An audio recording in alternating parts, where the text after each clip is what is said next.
Educational theorists, from philosophers like Socrates and Rousseau to researchers like Howard Gardner today, have addressed theories of learning. Many of their ideas continue to influence homeschoolers as well as traditional educators. A little familiarity with some of the ideas most popular among homeschoolers will help you make sense of the wealth of available materials when you begin to make choices for your family. Jean Piaget and cognitive development. He proposed that children go through several distinct stages of cognitive growth. First comes the sensorimotor stage, birth to 2 years, during which the child learns primarily through sensation and movement. At the pre-operational stage, ages 2 to 7, children begin to master symbols such as language and start to be able to form hypotheses based on past experiences.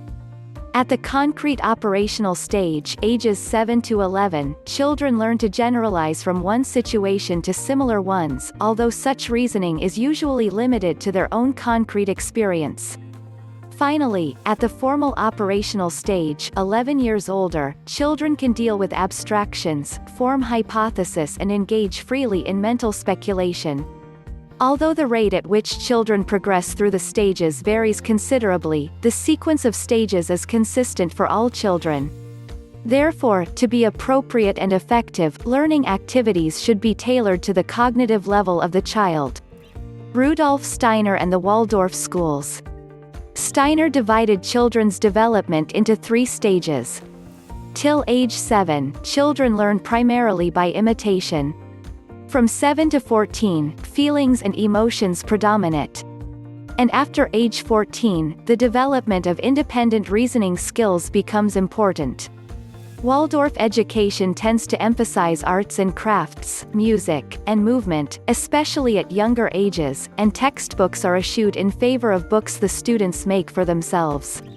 Waldorf theories also maintain that the emphasis should be on developing the individual's self-awareness and judgment, sheltered from political and economic aspects of society until well into adolescence. Montessori and the prepared environment. Italian physician Maria Montessori's work emphasized the idea of the prepared environment. Provide the proper surroundings and tools, so that children can develop their full potential. Montessori materials are carefully selected, designed to help children learn to function in their cultures and to become independent and competent.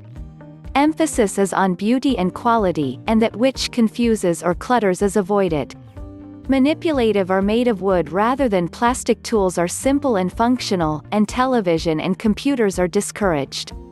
Charlotte Mason, guiding natural curiosity. Charlotte Mason was a 19th-century educator advocated informal learning during the child's early year contrast with the Prussian system of regimented learning then in vogue. She recommended nature study to develop both observational skill and an appreciation for the beauty of creation and extended that approach to teaching history-geography through travel and study of the environment rather than as collections of data to master. She felt children learn best when instruction takes into account their individual abilities and temperaments, but she emphasized the importance of developing good habits to govern one's temperament and laying a solid foundation of good moral values. Holt and unschooling. Educator John Holt wrote extensively about school reform in the 1960s.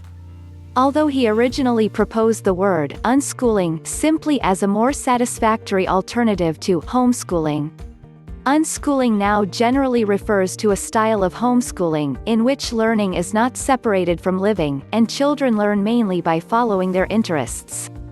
Children learn best, he argued, not by being taught, but by being a part of the world, free to most interests them, by having their questions answered as they ask them, and by being treated with respect rather than condescension. Gardner and multiple intelligences.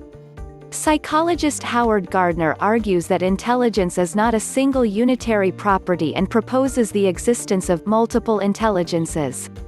He identifies 7 types of intelligence: linguistic, musical, logical, mathematical, spatial, bodily, kinesthetic, interpersonal, and intrapersonal.